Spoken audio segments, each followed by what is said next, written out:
सज्जनों, मैं आपके साथ शेयर करना चाहता हूँ एक रोचक प्रसंग तुलसीदास जी के बारे में।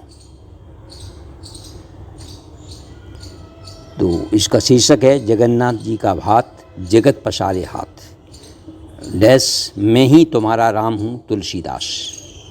ये भगवान कहते हैं, मैं ही तुम्हारा राम हूँ तुलसीदास। तुलसीदास जी को संबोधित करते हुए वो ऐसा कहते हैं।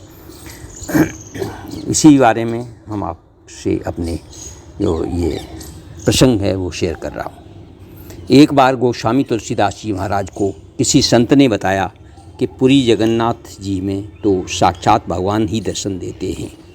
बस फिर क्या था, यह सुनकर तुलसीदास जी बहुत प्रसन्न हुए और अपने इष्ट देव का दर्शन करते श्री जगन्नाथपुरी को चल दिए। महीनों की कठिन और थका देने वाली यात्रा के उपरांत जब वे जगन्नाथपुरी पहुँचे और मंदिर में प्रविष्ट हुए तो जगन्नाथ जी का दर्शन करते ही उन्हें बड़ा धक्का सा लगा और वे बड़े निराश हो गए। विचार किया कि यह हस्तपाद विहीन देव, मतलब अधूरी मूर्ति बनी हुई है, इसलिए वो ऐसा सोच रहे हैं कि हस्तपाद विहीन देव जगत के सबसे सुंदर और नेत्रों को सुख देने वाले मेरे इष्ट देव राम नहीं हो सकते, मेरे इष्ट देव श्री राम नहीं हो सकते। ऐसा विचार तुलसीदास जी कर रहे हैं वहाँ जगन्नाथपुरी पहुँचकर। इस प्रकार दुखी मन से बाहर निकलकर दूर एक वृक्ष के नीचे बैठ गए। चिंता में करने लगे, सोचा कितनी दूर आना व्यर्थ हुआ। क्या गोलाकार नेत्रों वाला हस्तपाद विहीन दारुदेव मेरे राम हो सकते हैं? मन में विचार आया, कह रहे कदाप नहीं, कदाप नहीं। रात्र हो गई, थके मांदे भूखे प्यासे तुलसी का अंग अंग टूट रहा था। अचानक एक आहट हुई, वे ध्यान से सुनने लगे। बालक का स्वर सुनाई दिया, अरे बाबा तुलसीदास जी कौन है? तुलसीदास जी ने सोचा साथ आए लोगों में से शायद किसी ने पुजारियों को बता दिया होगा कि तुलसीदास जी भी दर्शन करने को आए हुए हैं, इसलिए उन्होंने प्रसाद भेज दिया होगा। उठते हुए वे बोले, हाँ भाई मैं ही तुलसीदास हूँ। बालक ने कहा, अरे आप यहाँ हैं, मैं बड़ी देर से आपको खोज रहा हूँ, इसलिए लीजिए जगन्नाथ जी ने आपके लिए प्रसाद भेजा है। तुलसीदास जी बोले, भैया कृपा करके इसे वापस ले जाओ। बालक ने कहा, आश्चर्य की बात है कि पूरी दुनिया कहती है जगन्नाथ जी का भात और जगत पसारे हाथ, मतलब हर आदमी जगन्नाथ जी के भात के लिए अपना हाथ फैला रहा है और आप कह रहे हैं इसे वापस ले जाओ, और वह भी स्वयं महाप्रभु ने भेजा है, आप अस्वीकार कर रहे हैं। कारण क्या कारण है? तुलसीदास जी बोले, अरे भाई मैं बिना अपने इष्ट देव को भोग लगाए कुछ भी ग्रहण नहीं करता, फिर यह जगन्नाथ जी का झूठा प्रसाद जिसे मैं अपने इष्ट को समर्पित न कर सकूं, ये मेरे किस काम का है? बालक ने मुस्कुराते हुए कहा, अरे बाबा आपके इष्ट देव ने ही तो इसे भेजा है।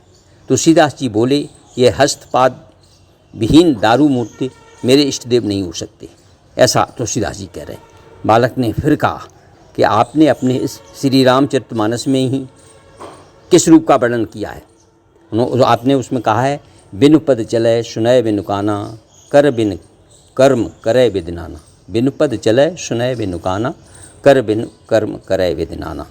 आनन रहित सकल रस भोगी, आनन रहित सकल रस भोगी, बिनु बानी बक्ता बड़ योगी। आप ही ने कहा है कि ये निर्गुण रूप भी है। अब तुलसीदास जी की भाव भंगिमा देखने योग्य थी। नेत्रों में अश्रु बिंदु, मुख से शब्द नहीं निकल रहे थे, अश्रु बिंदु बहने लगे, रोने लगे। वो थाल रखकर बालक यह कहकर अदृश्य हो गया, मैं ही तुम्हारा राम हूँ, मैं ही तुम्हारा राम हूँ तुलसीदास जी। मेरे मंदिर के चारों द्वार पर हनुमान जी का पैरा है, विभीषण नित्य मेरे दर्शन को आते हैं, कल प्रातः तुम भी आकर दर्शन कर लेना। ऐसा बालक ने कहा। तुलसीदास जी की स्थिति ऐसी थी, रोमामली रोमांचित हो उठी, नेत्रों से अविरल अश्रुधारा बह रही थी, शरीर की कोई शुद्ध नहीं थी, बेशुद्ध से हो गए थे। उन्होंने बड़े प्रेम से प्रसाद ग्रहण किया और प्रातः मंदिर में जब तुलसीदास जी महाराज दर्शन करने के लिए गए तब उन्हें जगन्नाथ, बलभद्र और सुभद्रा के स्थान पर श्री राम, लक्ष्मण और माता जानकी के भव्य दर्शन हुए। भगवान ने भक्त की इच्छा पूरी कर दी। तुलसीदास जी की इच्छा भगवान ने, जगन्नाथ जी ने पूरी कर दी। ऐसे हैं तुलसीदास जी। जिस स्थान पर तुलसीदास जी ने रात व्यतीत की थी वह स्थान आज भी तुलसी चौरा नाम से विख्यात हुआ। वहाँ पर तुलसीदास जी की पीठ बड़छता मठ के रूप में प्रतिष्ठित है। तो ये है जगन्नाथ जी का भात जगत पसारे हाथ। जगन्नाथ जी कैसी कृपा तुलसीदास जी पे हुई। इते ओम श्री परमात्मने नमः। अगर आपको ये वीडियो हमारा तुलसीदास जी का मैं ही तुम्हारा राम हूँ ये पसंद आया हो तो कृपया इसे लाइक करें, शेयर करें और सब्सक्राइब करें, जिससे ज़्यादा से और आगे इसको बढ़ाते रहें, जिससे कि इस वीडियो को और भी लोग इसके बारे में जानकारी प्राप्त कर सकें। धन्यवाद।